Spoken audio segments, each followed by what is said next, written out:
Bonjour à tous, j'espère que vous allez bien.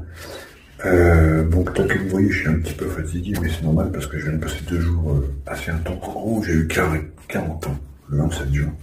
Et donc, pour marquer le coup, pour marquer mes 40 ans, eh bien, ma petite maman m'a fait une surprise incroyable. Elle m'a payé un voyage au Puy du Fou. 2 jours au Puy du Fou. Et 2 nuits à l'hôtel. Donc, en 2 jours, on a fait toutes les attractions. Et donc, cette vidéo, c'est pour vous partager un petit peu ce parc. Ça va beaucoup compter, en fait, pour les gens qui, j'ai envie de dire, qui n'y ont jamais été. Alors, ça va être une révision, peut-être même de rappeler des souvenirs pour ceux qui ont déjà été, qui regardent cette vidéo. Mais du coup, je m'étais dit que je pouvais aussi renseigner, documenter, donner mon avis personnel, en fait, sur tout ce qu'on a vu en 2 jours, sur le parc, sur les activités, et aussi, et je pense que cette vidéo va servir aussi pour les gens qui sont en mobilité réduite, puisqu'en fait, ma petite maman, moi, était en fauteuil roulant, pour la simple et bonne raison qu'elle a du mal à marcher à cause d'un problème, voilà. Et donc, on avait pris en location un fauteuil roulant en location au parc pendant les 2 jours. Donc, voilà, je vais vous présenter un petit peu les attractions que j'ai vécues. Tout au long de la vidéo, vous m'entendrez commenter un peu certaines attractions, donner quelques conseils, éventuellement pour les personnes qui envisagent d'y aller en mobilité réduite. Et voilà, et pour ceux qui n'y ont jamais été, au moins vous aurez un petit aperçu de ce que c'est. Et je pense que vous irez, en tout cas moi je ne peux que vous conseiller d'y aller. Au moins une fois dans sa vie, il faut y aller. C'est incroyable. Oui, juste 2 petites précisions avant de vous lancer la vidéo de tout ce que j'ai pu filmer au parc. Là, je suis dehors en hôtel, en train de fumer la clope. Donc, les 2 petites précisions, c'est que c'est un parc, pour ceux qui n'y sont jamais allés, c'est un parc qui représente à travers des histoires et des spectacles, qui représente 2 époques de la France. L'époque des chevaliers et l'époque, je dirais l'époque des poilus. L'époque de 14-18. Voilà. Maintenant, je vous passe voilà, un petit montage. Il est beau le parc quand même. Hein, il est vachement beau et propre, entretenu le parc quand même. Ouais, bah, franchement. Ils n'ont pas le choix, franchement. Il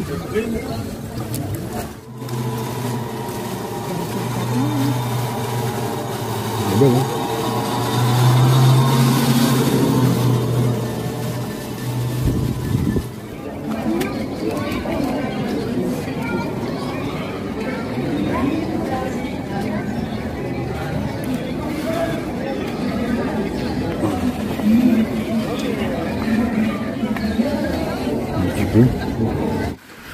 Alors, le premier spectacle que nous avons fait en arrivant et dont vous allez voir quelques images maintenant, c'est le bal des oiseaux fantômes.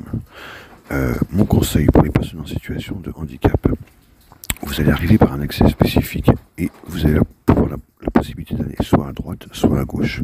Moi, je vous conseille d'aller à droite, car en allant à droite, vous aurez sur la vue sur les petits furets qui passeront à vos pieds. Tandis qu'à gauche, vous les verrez à peine. Pour les autres, je vous conseille d'aller tout simplement dans les gradins en plein milieu. Vous aurez une bien meilleure vue sur tout le spectacle.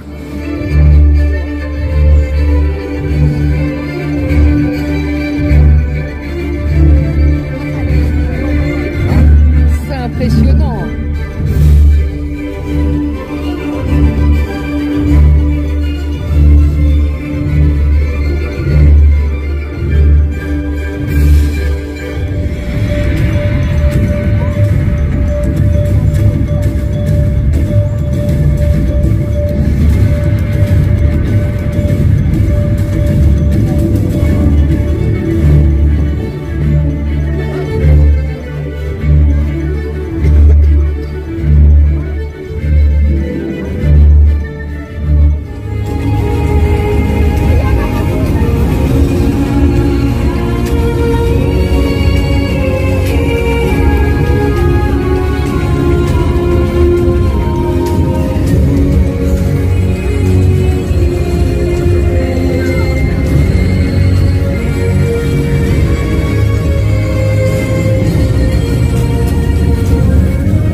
deuxième spectacle que nous avons été voir est Les Chevaliers de la Table Ronde.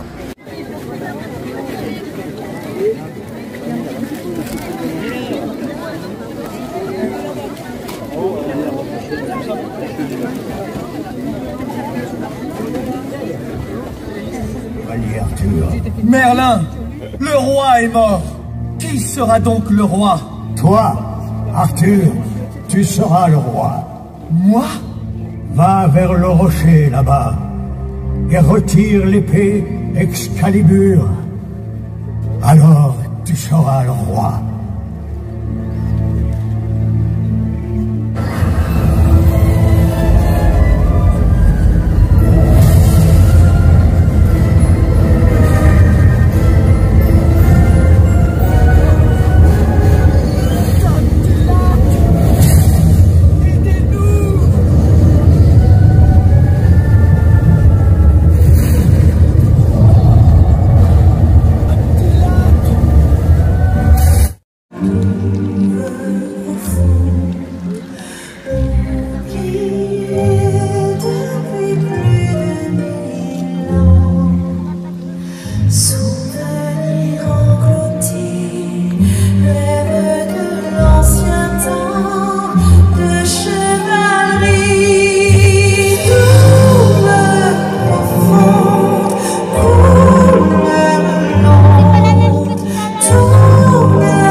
Alors, le prochain spectacle est Le Signe du Triomphe. Pour assister à ce spectacle, je vous conseille de vous mettre derrière un des deux camps. En fait, vous avez deux camps. Vous avez le camp gaulois et le camp romain. Et vous avez les côtés. Je vous conseille pas de vous mettre sur les côtés, mais plutôt de vous mettre derrière un des deux camps. Pourquoi ? Tout simplement parce que si vous vous mettez sur les côtés, en fait, vous aurez un manquement de vue sur des choses. Par exemple, il y a du combat à l'épée qui se passe directement en plein milieu. Si vous allez sur un des côtés, vous ne le verrez pas, le combat à l'épée. Voilà. Donc, pour avoir vraiment une belle vue sur tout le spectacle, je vous conseille en tout cas, de vous mettre soit derrière le camp gaulois, soit derrière le camp romain. Voilà. Dieu, c'est prendre d'une femme renégate et trahir son serment à l'empereur. Damien ne renie rien. Il s'est converti. Il entend obéir à Rome et il prie le Dieu des chrétiens. Puisque vous avez l'air si fiers tous les deux, je vous propose de relever le défi suivant. Affronter les épreuves des jeux. Si vous en sortez vainqueur, je m'engage à vous rendre la liberté.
Alors le prochain spectacle, vous l'aurez compris, c'est les Vikings.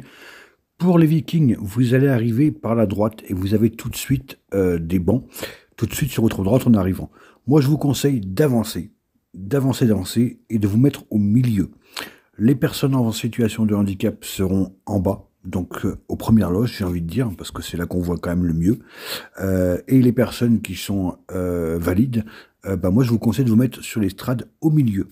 Mais en tout cas, au milieu et surtout par la droite tout de suite en arrivant parce que vous aurez une vue bien moins bien sur notamment le bateau Viking qui descend complètement à gauche. Voilà, donc moi je vous conseille en tout cas le milieu, c'est une très bonne position pour ce spectacle.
Alors le secret de la lance, très très beau spectacle.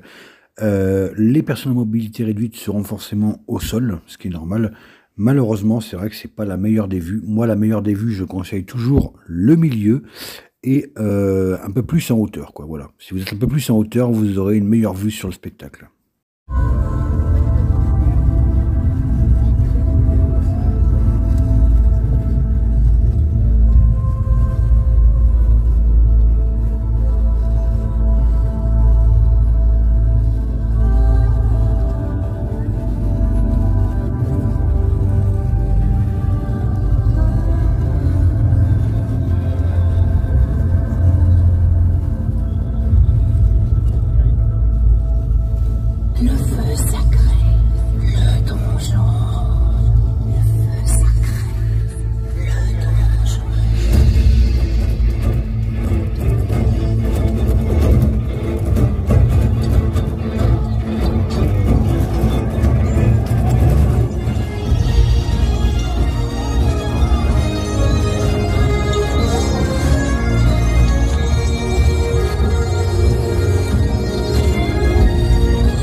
Les Amoureux de Verdun, c'est une attraction très intéressante. C'est une attraction sur laquelle il n'y a pas de spectacle à proprement parler. En fait, on avance dans un petit chemin et on regarde à droite et à gauche. Malheureusement, ces attractions-là, du coup, c'est des attractions qui sont bondées, dans dans lesquels on n'a pas forcément le temps de s'arrêter et regarder parce que bah, à devant ça avance et puis si on n'avance pas ça pousse derrière. Donc moi ce que je conseillerais c'est plutôt d'aller dans les heures où les gens sont peut-être à table en train de manger un pique-nique et vous aurez peut-être un peu plus le temps de vous balader, de marcher, enfin et de regarder tranquillement. Voilà. J'espère que tu auras reçu ma lettre pour la fête de Noël. Oh, ma Thérèse, je serre ta lettre contre moi. Le vagmestre me l'a donnée ce matin. Ici, tout le monde prépare la nuit de Noël. Donne-moi des nouvelles de notre petite Marie, notre fille adorée. Oh, mon Louis.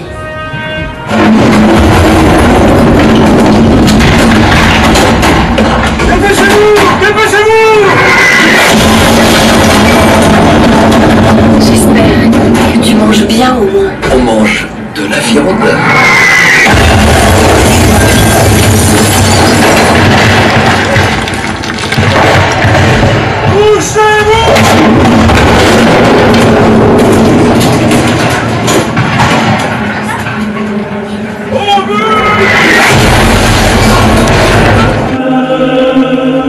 Tu devineras jamais ce qui se passe ici.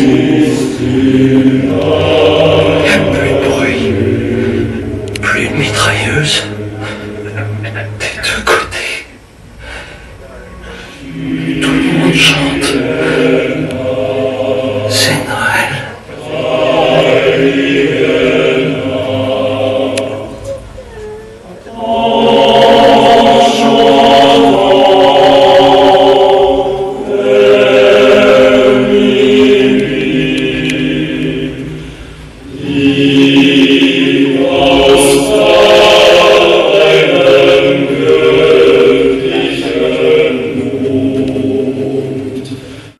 Les mousquetaires de Richelieu, pas de conseils spécifiques à donner.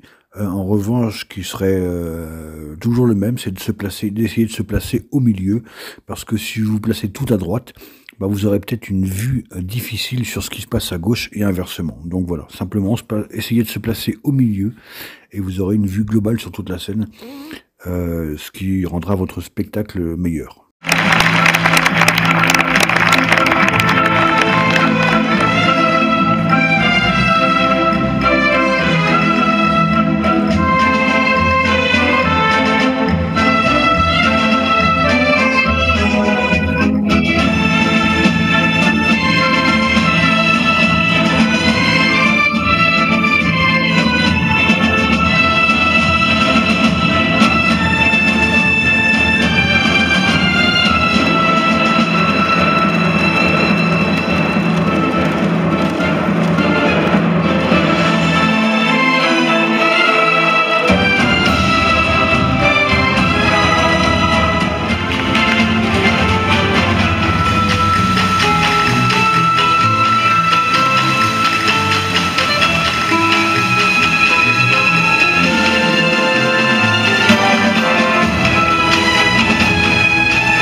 Voilà, fin de la première journée. On est à l'hôtel du coup, puisqu'on a fait on a pris un séjour de 2 jours pour le Puy du Fou. Donc 2 jours et 2 nuits à l'hôtel en fait, hein, parce qu'on va pas reprendre la route directe après. Le deuxième jour on sera crevé. Donc voilà, 2 jours de nuit à l'hôtel. Donc on s'est pas fait chier, on a pris un petit hôtel F1 à 30 km du parc. Voilà, ça revenait moins cher quand même que de prendre un hôtel directement au parc. Quand on n'a pas les moyens, on pique-nique. Le mystère de la Pérouse, c'est une attraction qui là aussi n'est pas un spectacle proprement parlé, c'est une attraction dans laquelle on avance dans un tunnel et on ressort à l'autre bout. Donc c'est assez étroit pour les personnes en mobilité réduite, mais ils peuvent quand même y aller, hein. Moi on y a été avec ma petite maman. Donc juste faire attention, c'est un peu dans le noir. Par contre, elle vaut le détour quand même, cette attraction. Attendez pour ce premier service du soir à mettre à votre disposition sa vaisselle armoriée. Les savants voudraient faire rester à notre apport pour herporiser selon leurs termes. Nous verrons cela avec le commandant. Je doute qu'il nous rejoigne désormais. Il travaille dans sa cabine. Il écrit au roi. Attendez le porte-bresse. Sire, depuis que nous avons quitté Brest, l'équipage se porte bien. Mais j'appréhende le Cap Horn. Chère la Pérouse, ménagez vos hommes. Donnez-leur de la fierté. C'est la plus grande expédition de tous les temps.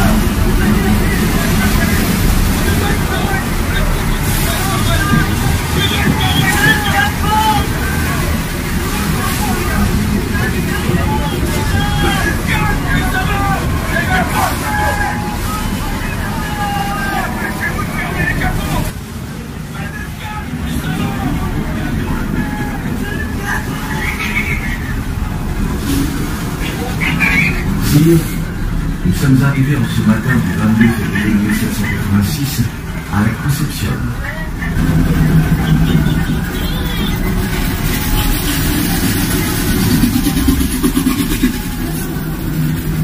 Grandes statues de 14 pieds sont élevées en l'honneur des morts.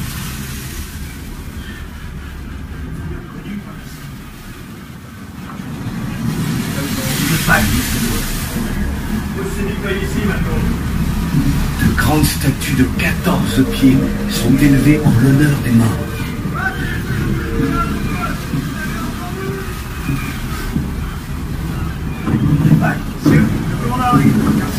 De grandes statues de 14 pieds sont élevées en l'honneur des morts.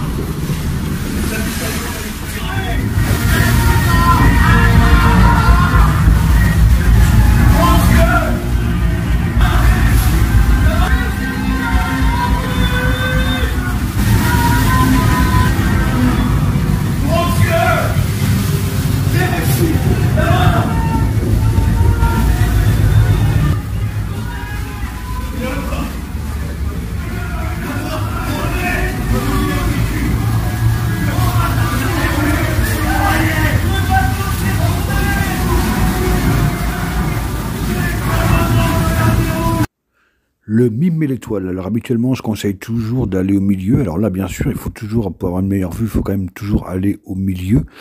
Mais par contre, là, pas au milieu de la hauteur. Par contre, essayez d'aller le plus bas possible. Voilà. Sachant que les premiers rangs sont généralement réservés aux personnes qui sont en fauteuil roulant. Mais vous pouvez aller au deuxième, troisième, quatrième rang. Voilà. Plus vous irez bas, mieux vous aurez une meilleure vue et plus ce sera agréable. Voilà. Donc toujours milieu, mais ce coup-ci pas milieu en hauteur, essayez d'aller le plus bas possible.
est réunie ce matin autour de vous, devant ce monument aux morts. Le président Georges Clémenceau, vendéen illustre, m'a confié l'honneur de vous distinguer. En ce 11 novembre 1920, c'est la France qui vous regarde. Le dernier panache, c'est le numéro 1 de mon top 5 des meilleurs spectacles du Puy du Fou. Pour celui-là, je vous conseille d'aller le plus bas possible. Si vous êtes trop en hauteur, vous ne verrez quasiment rien. Donc le plus bas possible en essayant d'aller un peu au milieu quand même. Voilà. Donc au milieu, le plus bas, vous aurez la meilleure des places pour assister à ce superbe spectacle. Tous les matins, mon père me prend dans ses bras et me dit: mon petit Athanase, écoute-moi, tu seras bientôt garde-marine à Brest pour devenir la fierté de toute la famille. Tu vas entrer dans le grand corps, tu laveras l'honneur du pavillon national et tu porteras le grand panache des officiers rouges de la première marine du monde. J'aime pas ma mère! Je veux pas,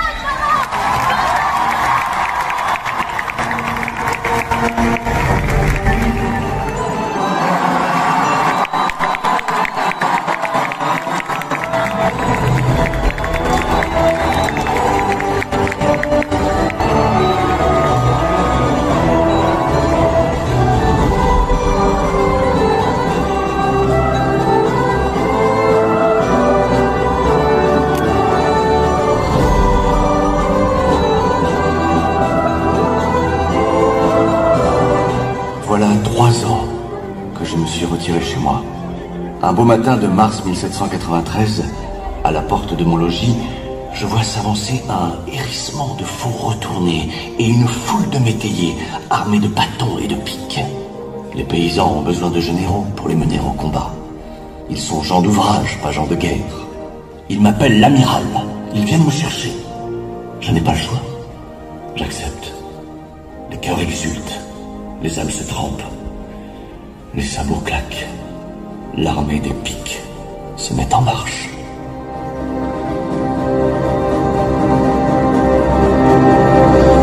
Souillé, alors a jailli du sillon la sommation vitale d'un petit peuple. Moi je sais que ce n'est pas la faim, la pauvreté, l'espoir qui ont jeté sur le bord des chemins creux tous ces humbles chefs de famille. C'est une insondable détresse. Le ciel s'est déchiré.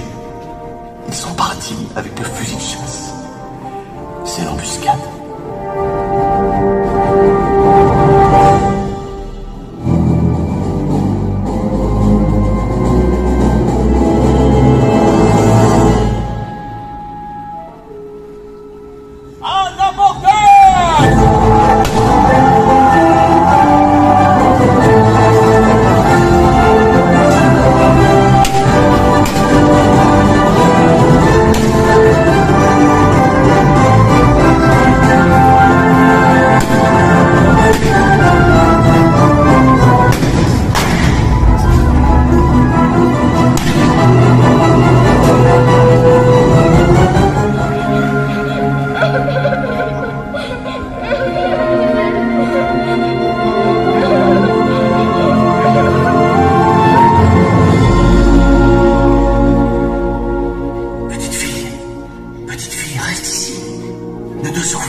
Les autres sont partis. Non, ils sont tous ici, sous les murailles.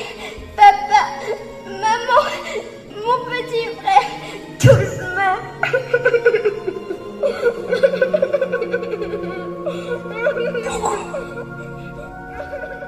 Pourquoi, mon Dieu? Du fond de l'abîme, nous crions vers vous. Oh, donnez-moi les mots de consolation pour que vive cette petite fille qu'il est dur de partir. Sur la place, 5000 hommes de troupes forment un immense carré d'exécuteurs. Au milieu, une dizaine de généraux derrière Travon. On m'adosse à un mur. Je refuse qu'on m'attache et qu'on me bande les yeux. Je veux voir la mort en face. Le chef du peloton hésite, puis hurle. Soldat, en joue! Par un commandement muet, je lui fais signe, en mettant le doigt sur mon cœur. C'est là qu'il faut tirer. C'est là qu'on frappe un brave.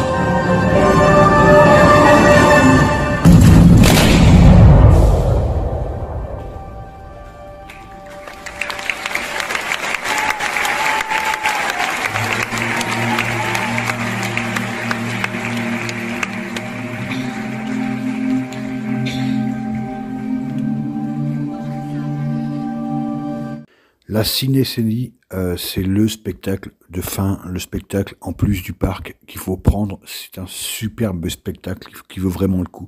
Il n'y a rien à redire. Si, j'aurais juste deux choses à dire pour vous tenir informé. Première chose, pour les personnes en fauteuil roulant, là vous ne pourrez pas louer de fauteuil comme on peut le faire pour le parc, puisque c'est en dehors du parc en quelque sorte. Donc, il faut venir avec son propre fauteuil roulant. Voilà. Pour les autres, la seule critique que j'aurais à dire, c'est que les places sont très très étroites. Et moi, ça m'a fait penser à la chanson « Qu'est-ce qu'on est serré au fond de cette boîte ?» Voilà. Pourquoi? Parce que faut pas avoir les épaules larges, on peut pas tendre les jambes. Il faut rester vraiment collé serré comme dans une boîte de chaussures, tellement les places sont très très petites.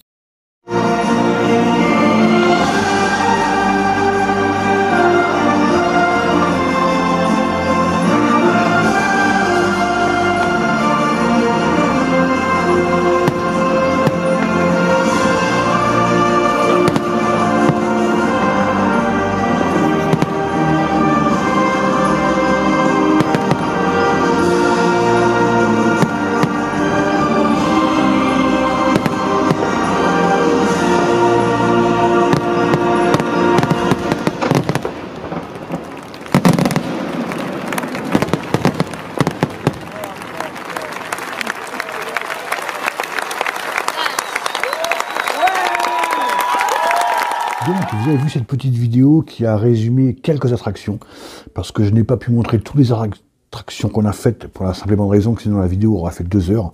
Je vous ai montré les principales, celles qui sont le mieux à mon sens, sachant que tout à l'heure je vous ferai, et je vous dirai mon top 5 des meilleures attractions à moi, mon top 5 personnel, ce qui est pour moi les 5 meilleures attractions. Mais avant ça, je vais vous donner quelques conseils. Alors quelques conseils pourquoi? Parce qu'en fait, j'y étais déjà allé moi avant. Hein. Là, c'était mon cadeau d'anniversaire pour mes 40 ans. Ma petite maman m'a fait ce cadeau parce qu'on y était déjà allé ensemble en 2016. Et c'était grandiose, comme ça l'est toujours d'ailleurs. Et elle savait que ça m'avait plu et que ça me plairait d'y retourner. Donc quelques conseils. Déjà nous avant de partir, hein, on avait fait un programme, on avait consulté sur le site internet les heures des spectacles et on s'était fait un programme pour dire bah tiens voilà à telle heure on va à tel spectacle, après l'autre spectacle il est à tel endroit, il nous faudra à peu près tant de temps pour marcher, donc on va prendre ce deuxième programme, etc. Sauf que arrivé sur place, le programme qu'on avait fait était complètement tombé à l'eau. Pour la simple et bonne raison qu'en fait toutes les horaires ou la plupart des horaires avaient changé. Donc moi, ce que je conseille aux gens, c'est de télécharger l'application. Il y a sur le Play Store pour ceux qui sont Android et sur iTunes pour ceux qui sont la pomme là, il y a une application qui s'appelle l'application du Puy du Fou. Et en fait, cette application, elle est très bien parce que elle vous donne les heures des spectacles en temps réel. Même quand vous êtes dans le parc, même en dehors du parc hein, d'ailleurs, vous pouvez consulter l'application et dire tiens, là il y a le spectacle. Tel spectacle commence à telle heure, etc. Et en fait, je pense que les horaires changent assez régulièrement, enfin régulièrement peuvent changer, pour une simple et bonne raison, c'est que je pense que parfois, les spectacles dépendent parfois des oiseaux, des animaux, parce que les animaux qui font partie des spectacles, etc., peuvent dépendre aussi de la queue, s'il y a des bouchons, peuvent dépendre des acteurs, etc. Un simple exemple, c'est que du coup, nous, notre programme était tombé à l'eau, et en fait, dans le parc, du coup, moi, j'ai utilisé l'application pour se repérer à tel spectacle, etc., pardon. Et en fait, même là, je me rappelle, je ne sais plus si c'était le premier ou le deuxième jour, à 10h le matin, on s'est dit, tiens, on va faire ça, ça, ça et ça. Et on a vu un spectacle à 16h45. Et bien, en fin de compte, donc on a vu ça à 10h le matin, je crois. Et puis, arrivé à 14h, on voit qu'en fait, le spectacle qu'on a vu à 16h45, il n'était plus à 16h45, il était à 17h45. Donc c'est pour ça, l'application, moi je la conseille parce qu'elle est vraiment utile, parce que même parfois dans la journée, vous pouvez avoir des heures qui changent. Au moins, ça vous permet de pouvoir gérer. Même chose, il est conseillé au parc, il est conseillé d'arriver une demi-heure à l'avance. Alors, hors saison, peut-être. Je ne sais même pas si le parc est ouvert hors saison, je ne sais pas. Mais hors saison, peut-être qu'effectivement, les demi-heures suffisent. Là, nous, on est allé le 1er et le 2 juillet, donc en pleine saison. Et moi, ce que j'ai vu sur place, le conseil que je donnerais en tout cas aux gens qui veulent y aller en pleine saison, c'est de se pointer au spectacle, entre les spectacles, au moins 3 quarts d'heure, voire si possible 1 heure à l'avance. Parce qu'il y a un monde de dingue et que si vous arrivez qu'une demi-heure à l'avance, vous aurez déjà une très longue file d'attente. Donc vous serez dans les derniers. Et si vous arrivez à 4 ou à 5, ou même à 6, mettons, peut-être qu'il y en aura 3, qu'il y aura 3 places ici, et 3 autres qui devront aller à l'autre bout. Parce que voilà, il n'y aura pas assez de place pour tout le monde. Parce que vraiment, en arrivant 3 quarts d'heure, quasiment 1 heure à l'avance, au moins vous êtes dans les premiers, il y a de la place et vous pouvez vous poser ensemble si vous êtes un groupe. Voilà, ça c'est aussi un de mes conseils. Alors maintenant, je vais donner quelques conseils pour les personnes qui sont en situation de mobilité réduite, qui sont en fauteuil roulant. Donc mon premier conseil, c'est bien sûr de réserver à l'avance. Pensez à réserver vos places à l'avance, même quitte à les payer sur Internet, c'est encore mieux. Et plus vous réservez à l'avance, par exemple, si vous réservez pour dans 2 semaines, il n'est pas dit que vous trouviez un fauteuil roulant disponible. Par contre, si vous en réservez pour 2 mois après, là vous avez de grandes chances de trouver des chariots disponibles. Et j'ai envie de vous dire, c'est plus cher, certes. En fait, c'est 10 € par jour pour le fauteuil roulant manuel. Vous savez, celui qu'on pousse ou alors qu'on pousse soi-même avec les roues. 10 € par jour. Il y a des fauteuils roulants électriques, donc la personne peut conduire elle-même le machin, se dépêche tout seul. C'est plus cher. C'est sûr, c'est plus cher, c'est 26,50 € si je ne me trompe pas par jour. Donc c'est plus cher, même si effectivement si vous avez 2 jours, ça commence à faire du 45 €. C'est cher. Mais moi, je vous le conseille. Moi, je vous le conseille vraiment parce que nous, on a pris le chariot manuel. Et dans la montée, en fait, pour aller au spectacle du Bal des Oiseaux, et pas que celui-là d'ailleurs, parce que dans le coin du Bal des Oiseaux, il y a les Vikings, il y a le signe du triomphe, il y a pas mal de choses dans le même coin. Et pour arriver à ce niveau-là, il y a une bonne montée, et je peux vous dire que j'en ai chié. J'en ai chié à pousser le chariot, j'en ai tellement chié qu'il y a 2 dames qui sont venues, qui m'ont vu je galérais, qui sont venues nous aider. Il y a 2 dames qui se sont mis sur le côté au niveau des roues et qui m'ont aidé à pousser, tellement la côte elle montait et tellement, je peux vous dire que j'ai fait du sport. Donc si vous avez la possibilité, si vous savez que vous allez au Puy du Fou dans 2 mois ou plus, pensez, et que vous avez besoin d'un machin, pensez surtout au chariot électrique. La personne va moins galérer, vous-même vous allez moins galérer, ça va être beaucoup plus sympa. Voilà, ça c'est un de mes conseils aussi. Ensuite, il y a quelques activités, alors bien sûr, toutes les activités spectacles du Puy du Fou ont été prévues, bien sûr, pour que les personnes en situation en fauteuil roulant puissent y accéder, bien sûr. Mais moi, je trouve, de mon avis personnel, et je suis pas le seul à l'avoir constaté, parce qu'on est parti à 4, et tous les 4, on a pensé la même chose. Il y a quelques activités qui sont vraiment très mal conçues pour les personnes en fauteuil roulant. Je vais parler notamment des activités qui n'ont pas d'horaire. En fait, il y a plusieurs attractions. Il y a la Renaissance du château, les Amoureux de Verdun, le Mystère de la Pérouse. Tout ça, ce sont des attractions où en fait, il n'y a pas d'horaire. C'est un truc, on rentre, voilà, on circule dans le truc et on ressort à la fin. Ces activités-là, et j'irais jusqu'à dire plus particulièrement le château de la Renaissance, ils sont vraiment très mal conçus pour les personnes en fauteuil roulant. Et je dis plus particulièrement le château de la Renaissance parce que, l'activité s'appelle la Renaissance du château exactement, mais parce qu'en fait, bon déjà, je pense que c'est une perte de temps. Personnellement, je trouve que nous, on a perdu notre temps sur cette activité-là. Mais en même temps, on voulait tout faire. Et en 2 jours, on a pu tout faire toutes les attractions, ce qui est très bien. Mais je trouve qu'on aurait pu, à ce moment-là, refaire une qui nous plaisait plutôt que de perdre notre temps dans la Renaissance du château. Parce que je trouve que déjà, cette activité-là, elle n'est pas terrible. C'est des petites histoires qu'on nous raconte à travers plusieurs pièces du château. Le seul passage qui est bien, et j'allais dire éventuellement pour les fans d'Harry Potter, c'est que on arrive à un moment donné dans une pièce où il y a des tableaux. Et les personnages dans les tableaux se mettent à parler, et ça fait un petit peu penser à Harry Potter, donc c'est je dirais que c'est le seul truc qui est bien dans cette activité. Mais en fait, cette activité, donc, pour les personnes en situation de mobilité réduite, en gros, on visite quelques pièces d'un château. Donc, les personnes en mobilité réduite, à chaque fois qu'il y a un escalier, elles prennent un ascenseur qui est prévu pour. Mais en fait, on se balade de pièce en pièce. Et le problème, c'est qu'à chaque fois, c'est un groupe de, j'allais dire, à peu près d'une vingtaine de personnes. Une vingtaine de personnes qui rentrent dans une pièce. Il y a un personnage qui raconte une histoire, et ensuite on passe à la pièce suivante. Le seul problème, c'est que ces pièces, mis à part la pièce du cadre, avec les cadres où les personnages parlent dedans, toutes les autres pièces, elles sont très petites. C'est des pièces qui pourraient contenir, allez, pour que tout le monde puisse entendre l'histoire, tout le monde puisse voir le personnage qui est là et entendre l'histoire, il faudrait qu'il n'y ait pas plus de 5-6 personnes dans la pièce maximum. Sauf qu'à chaque fois, il y a 20 personnes. Et nous, à chaque fois, on était à l'entrée de la pièce. Donc, tous les gens étaient dans la pièce. Nous, on était à chaque fois à l'entrée de la pièce. Ça veut dire qu'on parcourait les pièces, mais en fin de compte, on n'entendait jamais l'histoire, on voyait jamais le personnage. Ou seulement en passant pour partir dans l'autre pièce.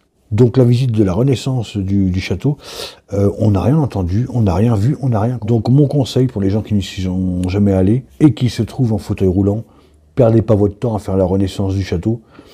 Je pense que vous le regretterez. Je crois que j'en ai fini avec la partie conseil. De toute façon, vous l'avez vu, pour chaque attraction, je vous ai donné un conseil, si vraiment vous avez regardé la vidéo entièrement. Parfois, au début de chaque vidéo d'attraction, parfois je vous ai juste dit, tiens, on a fait cette attraction-là, il n'y a pas forcément de conseils. Et sur d'autres, il y a des conseils. Donc, n'hésitez pas, pour les personnes en fauteuil roulant, à aller voir au début de chaque petite vidéo d'attraction que je vous montre. À chaque fois, je donne des petits conseils pour les personnes en mobilité. Sinon, mon top 5. Donc, mon top 5 des meilleures activités, des meilleurs spectacles à faire au Puy du Fou. Alors, en première position, nous avons le dernier panache. Pour moi, numéro 2, les Chevaliers de la Table Ronde. Numéro 3, à mon goût, du meilleur spectacle, le Secret de la Lance. Le numéro 4, c'est le Bal des Oiseaux. Et le numéro 5, c'est le Mystère de la Pérouse. Dans toutes les activités du parc, tout est fait, que ça soit au bruit, les musiques, les spectacles, les histoires, jusqu'aux odeurs, tout est fait pour que ça fasse vraiment réel et grandiose. Vous voyez, justement, je vais vous dire quelque chose. On avait fait pas mal d'activités, on avait commencé à comprendre, même si on le savait déjà, parce qu'on l'avait déjà fait en 2016, mais on avait compris effectivement que la plupart des attractions au Puy du Fou, c'est des trucs géants, quoi. C'est vraiment gigantesque, énorme, parce que toutes les scènes tournent. Dans le Bal des Oiseaux, on a le rocher qui devient une cavité avec un sous-sol. Dans le Secret de la Lance, on a le mur qui s'affaisse et le donjon qui tourne.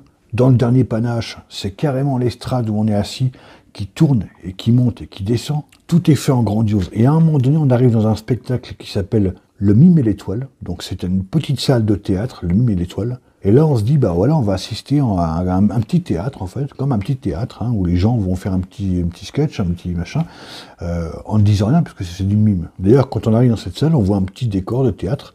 On se dit, bon, ça va être un petit truc, quoi. Et en fait, même pas.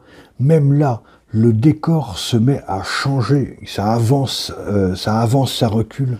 Il y a toute une ville qui avance, il se met à pleuvoir sur la Seine, il se met à neiger sur la Seine, on arrive même jusqu'à voir une voiture qui parcourt la Seine. Et à la base, tu te dis que tout ce qui est impossible, parce que quand tu arrives dans une petite salle de théâtre, tu vois un petit décor machin, tu n'imagines pas une seule seconde qu'il puisse y avoir toute une ville qui va passer devant toi, qu'il puisse y avoir carrément une voiture qui passe, qu'il puisse neiger, qu'il puisse pleuvoir sur cette scène.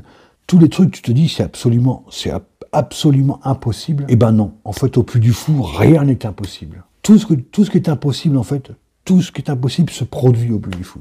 C'est ce qui fait que c'est un parc vraiment incroyable, quoi. Incroyable. Et d'une beauté, et d'ailleurs, j'ai su qu'après, je savais pas quand on est allé, je l'avais pas su en 2016 non plus, mais je l'ai su qu'après. Le Puy du Fou a été élu 2 fois. À 2 reprises, le Puy du Fou a été élu le meilleur parc au monde. Au monde! C'est pour dire.